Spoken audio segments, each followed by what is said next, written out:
السلام عليكم، انا خالد الحاج النهارده بعنوان اكتر 10 ممثلين يترشحوا للاوسكار، وطبعا من غير ما يكون في مقدمه طويله ونخش على المركز العاشر على طول. في المركز العاشر ممثلي المفضل والعالمي والاسطوري ليوناردو دي كابريو بعدد مرات ترشح 6 مرات، ومع ذلك ما كسبش منها غير مره واحده في 2015. حقيقي فعلا زعلان فعلا ان الراجل ده ترشح 5 مرات كاملين وما كسبش منهم ولا مره. يلا الحمد لله، واحده وفيها البركه. نروح للمركز التاسع. في المركز التاسع الممثل جاك ليمون بعد مرات ترشح 7 مرات. ونروح للمركز الثامن.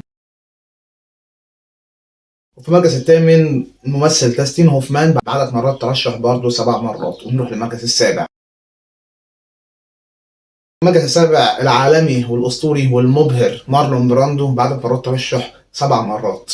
ونروح للمركز السادس. في المركز السادس الممثل بيتر أوتول بعدد مرات ترشح 8 مرات. ونروح للمركز الخامس. وفي المركز الخامس الممثل بول نيومان بعدد مرات ترشح 8 مرات. ونروح للمركز الرابع.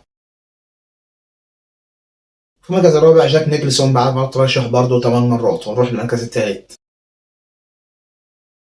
وفي المركز الثالث الممثل الأسطوري روبرت دينيرو بعد مرات ترشح 8 مرات برضه. ونروح للمركز الثاني.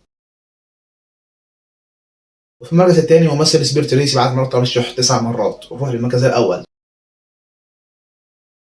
أكتر ممثل ترشح الأوسكار في التاريخ وهو الممثل لورانس أوليفيه بعد مرات ترشح 9 مرات. وبيفصل بينه وبين روبرت دينيرو مرات ترشح واحدة بس. انا نفسي صراحة دينيرو يترشح الاوسكار حتى لو مرة واحدة كمان، من اجل ان هو يبقى اكتر ممثل ترشح. هو فعلا يستحق ده. وسؤال الحلقة مين الممثل اللي قلته في القائمة دي كنت اتمنى ان هو يبقى موجود في مركز اعلى من اللي كان موجود فيه، او مين ممثل بره القائمة شايف ان هو كان يستحق يبقى موجود هنا اهو.